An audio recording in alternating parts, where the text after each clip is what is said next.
پیارے آقا علیہ الصلوۃ والسلام کو کیا اپنی وفات طیبہ کا پہلے سے علم تھا کہ کب دنیا سے پردہ فرمائیں گے؟ نبی پاک صلی اللہ تعالیٰ علیہ وآلہ وسلم کو اپنے وصال مبارک کا علم تھا، اور یہ ہر نبی کو ہوتا ہے. یہ ہر نبی کو ہوتا ہے. بخاری شریف کی حدیث مبارک ہے، نبی پاک صلی اللہ تعالیٰ علیہ وآلہ وسلم نے فرمایا کہ اللہ تعالیٰ کسی بھی نبی کو دنیا سے نہیں لے جاتا جب تک اسے جنت میں اس کا گھر نہیں دکھا دیتا. سبحان اللہ. تو لہٰذا ہر نبی کو اس کا دنیا کے اندر ہی، جو دنیا سے جانے سے پہلے جو جنت میں ان کا مقام ہے، گھر ہے، وہ دکھا دیا جاتا ہے. حضرت عائشہ صدیقہ نے فرمایا کہ نبی پاک صلی اللہ تعالیٰ علیہ وآلہ وسلم کے جب آخری لمحات تھے تو یہ حدیث حضرت عائشہ رضی اللہ تعالیٰ عنہا نے ہی سنی ہوئی تھی، یہ آپ ہی سے روایت ہے.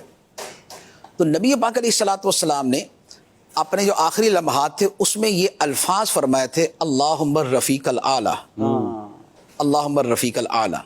تو حضرت عائشہ صدیقہ رضی اللہ تعالیٰ عنہ فرماتی ہیں کہ میں سمجھ گئی کہ نبی پاک علیہ الصلوۃ والسلام کو آپ کا وہ مقام دکھا دیا گیا رفیق اعلیٰ کا. رفیق اعلیٰ سے مراد خدا ہے، رفیق اعلیٰ سے یا رفیق اعلیٰ سے مراد حضیرت القدس ہے، یا رفیق اعلیٰ سے مراد یہ 4 بڑے فرشتے ہیں، یا رفیق اعلیٰ سے مراد اعلیٰ علیین ہے.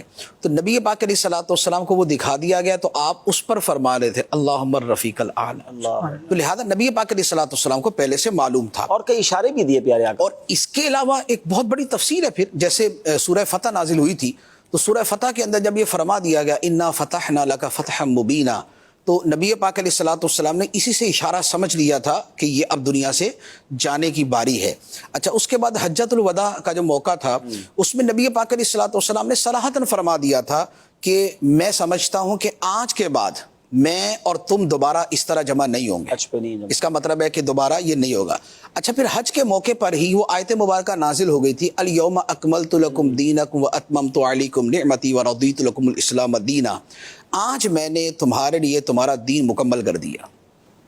تو اب نبی پاک علیہ الصلوۃ والسلام کی تشریف آوری اسی پورے دین کو تو پہنچانا تھا، وہ پہنچ گیا. تو اس کا مطلب یہ ہوا کہ اب معاملہ جو ہے وہ مکمل ہو چکا. اچھا، پھر اسی طرح حضرت معاذ بن جبل رضی اللہ تعالیٰ عنہ کو نبی پاک علیہ الصلوۃ والسلام نے جب یمن روانہ کیا تھا تو حضرت معاذ بن جبل جو ہے وہ اونٹ پر تھے اور نبی پاک صلی اللہ تعالیٰ علیہ وآلہ وسلم ساتھ تشریف لے جا رہے تھے. انہوں نے عرض کی یا رسول اللہ میں نیچے، تو فرمایا نہیں تم اوپر رہو. تو ساتھ ہی فرما دیا کہ اے معاذ اگلے سال مجھ سے ملاقات نہیں ہوگی تمہاری. اللہ اکبر. تو وہ رونے لگے تو نبی پاک علیہ الصلوۃ والسلام پھر ذمہ داری کا فرما کے ان کو بھیج دیا.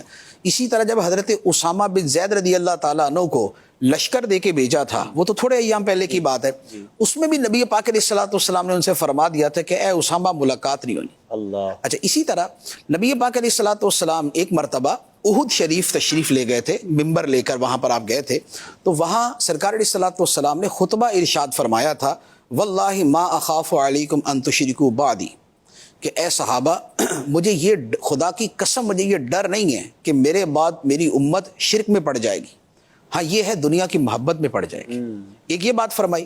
دوسری بات فرمائی واللہ لانی انظر الی حوض الان، خدا کی قسم میں اس وقت اپنے حوض کوثر کو دیکھ رہا ہوں.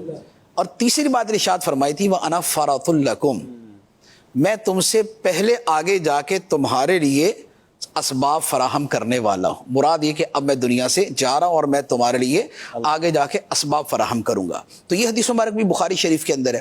اسی طرح ایک اور حدیث مبارک ہے، وہ بھی بخاری شریف کی ہے. نبی پاک صلی اللہ تعالیٰ علیہ وآلہ وسلم نے ایک مرتبہ خطبہ ارشاد فرمایا کہ اللہ تعالیٰ نے ایک بندے کو اختیار دیا کہ چاہے تو وہ دنیا میں رہے اور چاہے تو اپنے رب کے پاس چلا جائے. تو اس بندے نے اپنے رب کی ملاقات کو ترجیح دی، پسند کیا. تو صحابہ کرام یہ سن رہے تھے. اب صحابہ کرام تو خوش ہوئے کہ سبحان اللہ، کیا بھی اس بندے کی کیا شان ہے جس کو اللہ تعالیٰ یہ اختیار دیتا ہے. تو صدیق اکبر رضی اللہ تعالیٰ نے جیسے سنا تو رونے لگ گئے، اور روتے ہوئے نبی پاک علیہ السلام کی بات کے درمیان میں ہی انہوں نے کہے یا رسول اللہ ہمارے ماں باپ آپ پہ قربان، اور یہ کہہ کے رونے لگے. تو صحابہ کرام کہتے ہیں کہ ہمیں بڑا تعجب ہوا کہ نبی پاک علیہ الصلوۃ والسلام کی بات کاٹنا یہ کسی صحابی کی جرت نہیں ہے. اور صدیق اکبر رضی اللہ تعالیٰ عنہ جیسے ادب اور تعظیم والے تو یہ سرکار اسلام کی بات کے دوران یکدم بول پڑے کہ یا رسول اللہ آپ پہ ہمارے ماں باپ قربان، اور ساتھ رونے لگے. تو یہ شیخ بزرگ کو کیا ہوا، یہ کیوں رو رہے ہیں؟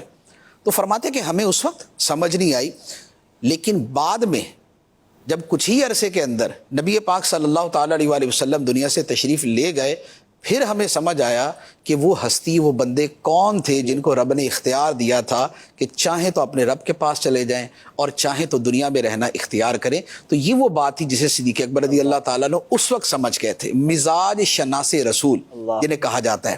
تو یہ سارے کے سارے واقعات، پھر جس دن نبی پاک علیہ الصلوۃ والسلام کا وصال مبارک ہوا ہے، آپ نے اسی دن حضرت فاطمہ الزہرا رضی اللہ تعالیٰ عنہ سے فرمایا تھا، وہ بخاری شریف کی حدیث ہے کہ حضرت عائشہ رضی اللہ تعالیٰ عنہا نے پوچھا کہ اے فاطمہ ایک سوال کا جواب دو۔ کیا؟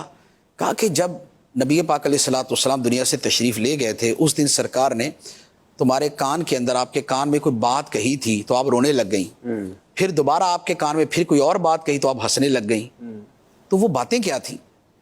حضرت فاطمہ رضی اللہ تعالیٰ عنہ نے جواب دیا کہ پہلے نبی پاک علیہ الصلوۃ والسلام نے مجھے یہ فرمایا کہ اے بیٹی اب میں دنیا سے جانے والا ہوں۔ تو یہ سن کر جو ہے نا میں رونے لگی کہ یہ کیا؟